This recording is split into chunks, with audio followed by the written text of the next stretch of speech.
To use the touch key, place your finger on it for approximately 1 second. Then, remove your finger from the touch key.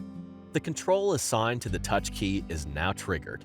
To avoid accidentally using the touch key when switching on and handling the audio processor, it is always deactivated for approximately 12 seconds after switching on the audio processor. Your audiologist can program this button to change programs or activate standby mode.